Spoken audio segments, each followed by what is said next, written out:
네, 감사합니다. 우리 이쪽을 또 앉아 주시고요. 우리 오늘 요한복음 12장 맞죠? 그죠? 12절부터 같이 오늘 또 살펴보도록 하겠습니다. 자, 요한복음 12장에 오늘 스토리들이 사건들이 굉장히 많죠. 여러 가지 이야기들도 있고 또 바로 종려나무 가지를 흔들고 또 종려주일 입성하는 또 예수님의 입성까지도 이렇게 시작부터 나오는데요. 자, 최대한 간단하게 설명을 드리면 보통 종려주일이라고 되어 있는 이날에 유대인들에게서는 절기상으로 유월절 바로 전이죠. 유월절 전에는 종려나무 가지를 원래 흔들지 않게 되어 있습니다. 그래서 이때는 원래가 어떤 날이냐 그러면 유월절의 성격상 굉장히 오순절은 축제 분위기라고 한다면 유월절은 좀 굉장히 이렇게 표현하자면 좀 상기하자 6.25 이런 분위기. 우리가 이스라엘이 이집트에서 쓴 나물 먹고 서서 무교병 누룩도 들어가지 않은 떡을 먹으면서 서서 먹었던, 그래서 허리에 띠를 동이고 지팡이 들고 밥 먹는 그런 의식을 재현함으로써 우리가 애굽에서 노예되었던 것, 죽을 고생했던 것을 기억하자는 그런 분위기죠. 근데 오순절은 완전히 축제를 벌리는 날이죠. 그럼 종려나무는 보통 언제냐 그러면 초막절이나 이럴 때 많이 흔들던 겁니다. 그런데 이것은 뭘 상징하냐 그러면 성공, 번영, 축복 이런 것을 상징하는 개념인데, 한편으로는 이제 예수님의 입성을 이들이 어떤 시각으로 보고 있었느냐를 발견할 수가 있죠. 굉장히 환영을 하고 있었지만 사실은 뭘 기대하고 있었다는 겁니까? 굉장한 번영과 성공을 기대하고 있었다는 거죠. 그리고 이 종려나무 가지를 흔들던 퍼포먼스가 몇십 년 전에 한 번 더 있었던 적이 있습니다. 그게 바로 뭐냐면 유대 역사에서 마카비가 예루살렘을 점령했었을 때, 다시 말씀드리면 유대의 마카비 왕조의 시대가 시작이 되어져서 다시 이스라엘의 패권이, 군사적 패권을 처음으로 장악했던, 그래서 외국 세력을 축출했던 그런 경험을 가졌던 때죠. 그래서 사람들은 이 마카비를 일종의 정치적 메시아로 인식을 하던 그런 때가 있었습니다. 그런데 마카비도 결국에 무너졌죠. 그래서 예수님이 입성을 할 때 그들이 그때 마카비가 말을 타고 예루살렘에 들어올 때 이제 전쟁을 끝내고 그때 사람들이 종려나무 가지를 흔들었거든요. 그래서 지금 예수님의 입성을 어떤 맥락으로 보고 있다는지 아시겠죠, 그죠? 굉장히 정치적인 승리주의, 어떤 political triumphalism이라는 이런 측면에서 이제 우리가 이 로마 군대를 축출하고 그때 마카비가 왕조를 세운 것처럼 다시 우리 메시아의 왕적 통치가 일어나지 않겠느냐, 이 정치적 메시아니즘을 가지고 있었다는 거죠. 그래서 그들이 주의 이름으로 오시는 이 곧 이스라엘의 왕이시여라고 하는 이 외침 속에서는 이들의 마음 속에서는 신앙적 고백이 담겨 있는 게 아니라 뭐가 담겨 있는 겁니까? 사실은 정치적 바람이, 그들 속에 경제적 바람이 담겨 있었다 하는 것을 발견할 수가 있습니다. 그런데 예수님은 아주 의도적으로 이런 분위기면 뭘 타고 들어와야 됩니까? 네, 말을 타고 들어와야 됩니다. 하얀 백마를 타고 쫙 들어와야 되는데 예수님은 덩키를 타고 들어오셨던 거죠. 이 굉장히 안 맞는 이 대조적 장면, 예수님은 왜 이렇게 하셨을까? 첫 번째는 이사야서 말씀대로 너희가 뒤에 제자들이 나중에 깨달았던 것처럼 너희 왕이 나귀 새끼를 타고 오신다, 이 의도를, 말씀을 쟁취하기 위해서, 성취하기 위해서라는 의도를 가지고 있고, 동시에 너희들이 생각하는 그런 승리주의의 왕이 아니다, 정치적 패권을 가진, 그래서 어떤 크리스텐덤을 이루어갈 만한 그런 정치적 파워를 가지고 이 세상을 지배하는 교회의 권력적 현상을 나는 지향하는 것이 아니다 하는 것, 오히려 겸손의 왕으로, 섬김의 왕으로, 죽으심으로 오셨다라는 것을 드러낸다는 거죠. 자, 여전히 이 싸움은 우리 안에 존재합니다. 자, 예수님을 십자가에 못 박아 죽인, 이건 제가 고난주간에 설교할 건데, 살짝 간단하게만 말씀을 드리면, 예수님을 십자가에 죽게 한 사람들은 정치적으로 쉽게 말하면 여당과 야당이 다 죽인 겁니다. 무슨 말이냐 그러면 정치적으로 진보적인 사람과 보수적인 사람들이 다 죽인 거예요. 무슨 뜻이냐 그러면 지금 여러분 보시는 것처럼 이분들은 지금 뭘 원하고 있습니까? 강력한 이스라엘 패권. 여기에서 이 사람들이 원하는 것은 굉장히 국수주의적인 정치적으로 보수적인 이 애국신학적인 관점에서 예수님이 애국자가 되달라는 이야기예요. 근데 예수님은 나는 니네들의 애국을 위해서만 온 게 아니라 모든 민족과 열방을 위해서 왔다므로써 이걸 이스라엘의 왕이 되는 걸 거부를 해버린 거죠. 이스라엘 안에는 그 당시에 집단이 있었는데 이런 형태의 굉장히 강력한 국수적인 그 왕을 추구하는 사람들과 또 동시에 굉장히 그 혁명당인 사람들도 있었는데 이들은 굉장히 과격하고 이스라엘의 해방을 원했던 또 사람들이죠. 근데 이 사람들이 바리새인들하고 정치적 입장이 약간 달라요. 같이 해방을 원하는데 우리식으로 옮기면 한국식으로 옮겨 놓으면 뭐냐 그러면 민족주의적 그 독립운동을 하셨던 김구 선생 같은 분과 그 다음에 좌파적인 생각을 가지고 독립운동을 하셨던 분들하고 다른 것처럼 이스라엘 안에도 그 당시에 이 바리새인들을 중심으로 한 민족주의적 그 독립운동가들과 또 굉장히 과격한 혁명가적 그 운동가들이 같이 있었어요. 다 싫어했던 거죠. 그리고 반대로 로마가 우리를 지배하고 다스리는 게 하나님의 뜻이다. 그러므로 로마랑 잘 지내야 된다는 소위 친일파적 사고를 가진 사람들, 이 그 친로마파들과 그 세 정치 집단 사이에서 예수님이 십자가에 죽으신 거죠. 이건 다음에 좀 자세하게 하겠습니다. 자, 그렇게 되어졌는데 이런 배경 속에서 예수님이 추구했던 방향은 어느 누구도 좋아하지 않았던 거예요. 굉장히 이게 어려웠던 부분이죠. 그래서 사람들이 예수님을 받아들이는 모양과 실제로 들어오는 예수님의 모양이 다른 겁니다. 자, 이런 상황에서 예수님은 그걸 보고 오셨으니 참 마음이 답답하죠. 그런데 바로 그 다음 나오는 이야기가 뭐냐면 이방인들이 찾아와서 선생이여 우리가 예수를 배웠고자 하나이다 라는 말이 나온 거죠. 자, 그래서 앞에 그렇게 종려나무 가지고 흔들던 사람들이 나중에 돌멩이를 집어 던지는 이유가 뭔지 이제 이해가 가시죠. 왜 우리가 원하는 방식으로 안 하냐 이 말이에요. 그러니까 어제까지 막 환호하던 사람들이 내가 원하는 방법으로 움직이지 않는 예수님에 대해서 바로 돌멩이를 들 준비가 돼버린 겁니다. 조금 전까지는 온 세상 다 그게도 그냥 그분만을 위해서 충성할 것처럼 바리새인들이 당황을 해가지고 온 세상이 그를 따르는도다 할 정도로 그냥 국민적 지지를 받는 듯 했으나 이건 내가 원하는 방식으로 안 하네 하는 그 순간부터 어떻게 되죠? 사람들은 돌을 던져버린 거죠. 종려나무 대신에 딴 걸 들기 시작을 하는 거죠. 근데 여기서 굉장히 대조되는 장면이 바로 그 다음에 뭐가 나옵니까? 20절에 보시면 명절에 예배하러 올라온 사람 중에 헬라인 몇이 있는데, 자, 여러분 이 대조가 뭡니까? 유대인들의 열광과 헬라인들의 예수님을 찾고자 하는 모습. 헬라인들이 예수님을 찾을 때에는 그런 정치적인 어떤 폴리티컬 트라이엄피얼리즘의 관점은 아니겠죠, 그렇죠? 되려 이방인들이 예수님을 찾고 만나고 싶어하는 거죠. 이 유대인들의 열광과 이 헬라인의 예수님을 찾음이 대조가 되고 있는 것을 발견할 수가 있습니다. 그때 예수님께서 이제 뭘 말합니까? 인자가 영광을 얻을 때가 되었도다. 자, 제가 이건 예전에도 설교를 한번 했던 내용이죠.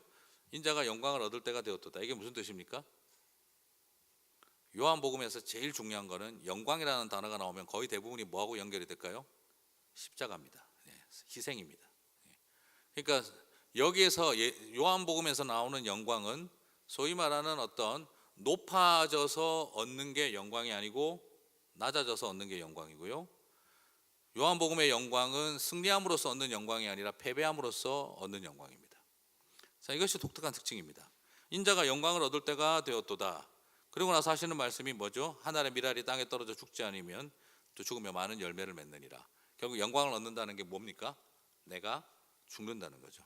그래서 십자가에서 죽는다는 것이 결국 뭘 뜻하는 거냐면 예수 그리스도께서 영광을 얻는 것이라는 거죠. 자, 그래서 제가 지난번에도 말씀드렸죠.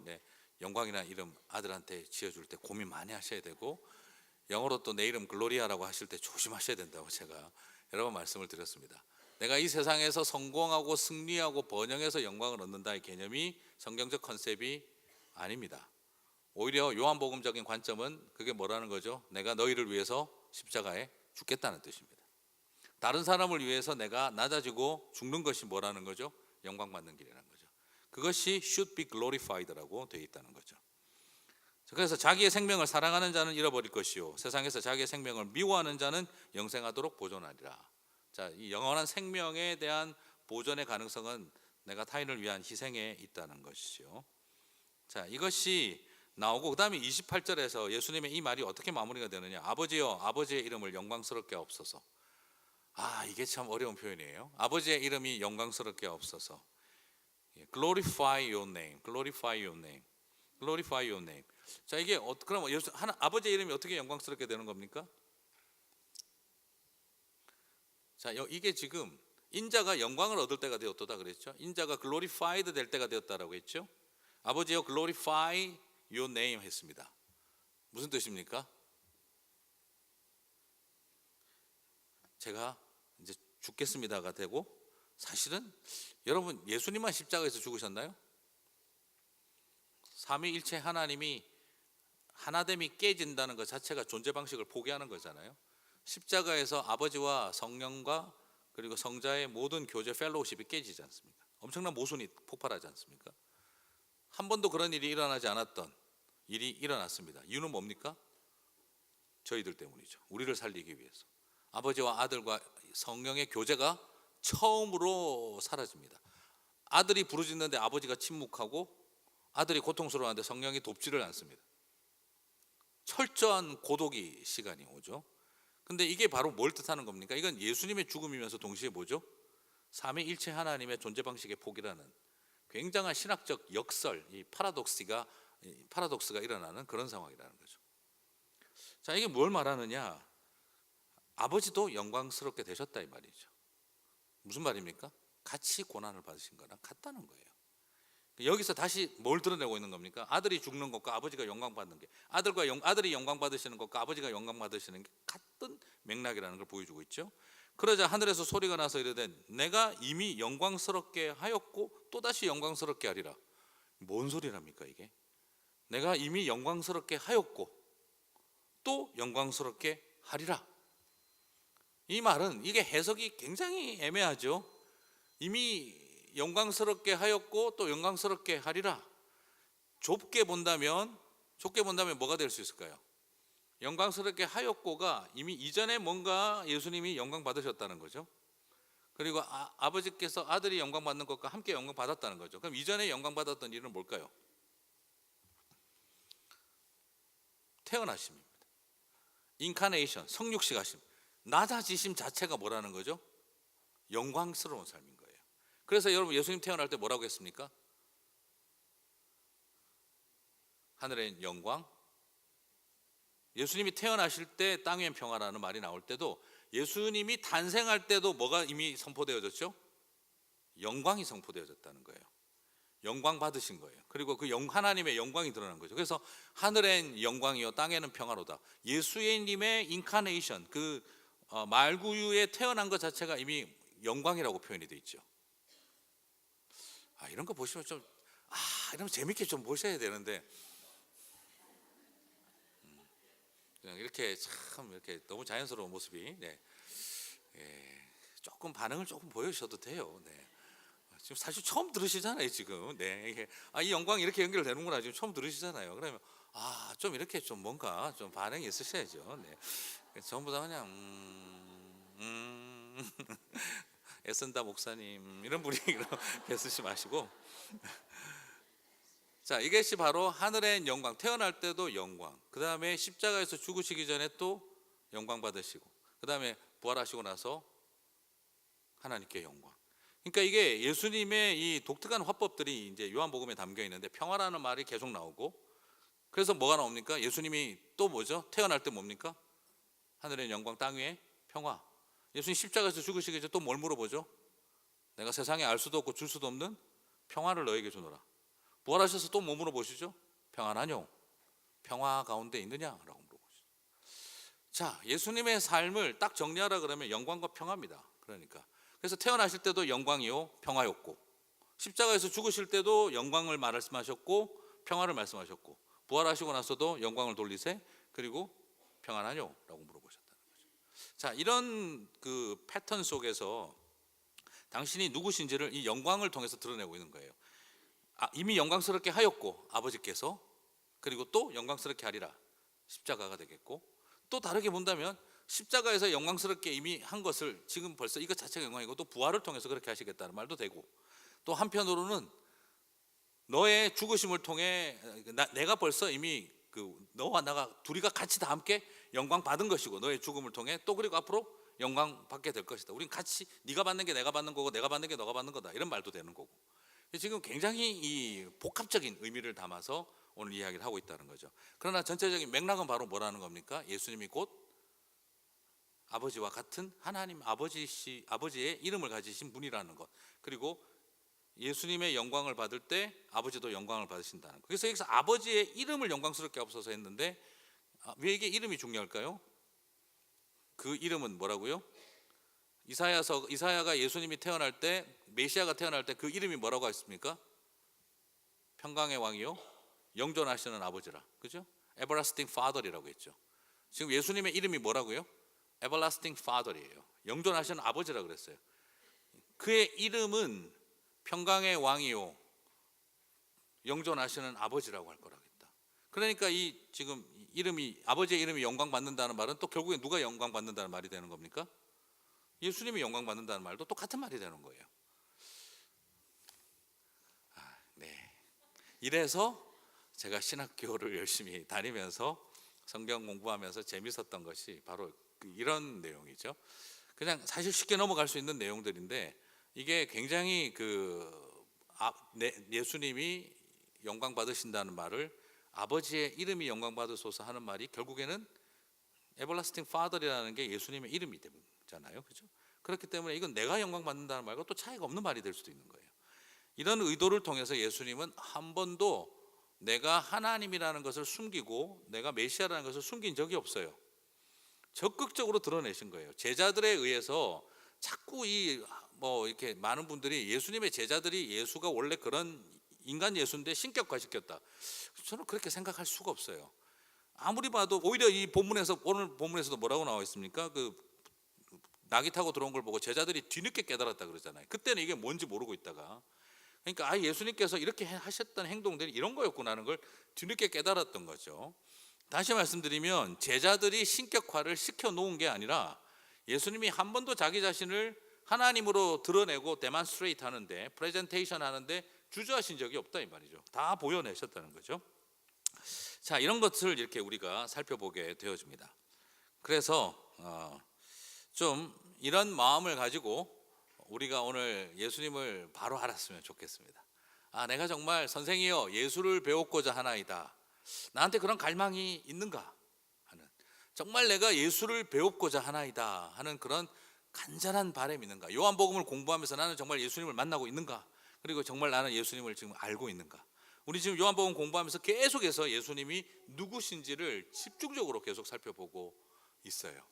이걸 통해 어떻게 생각하면 과할 만큼 예수님은 그분이시다 하는 것을 우리들에게 보여주고 있습니다. 저는 오늘 이 헬라 사람들의 선생이여 우리가 예수를 배웠고자 하나이다 하는 이 바람이 저와 여러분의 바람이 되시기를 바랍니다. 그것이 우리를 살리는 힘이고 능력입니다. 저는 예수님께서 마지막으로 이야기만 하고 마치겠는데요.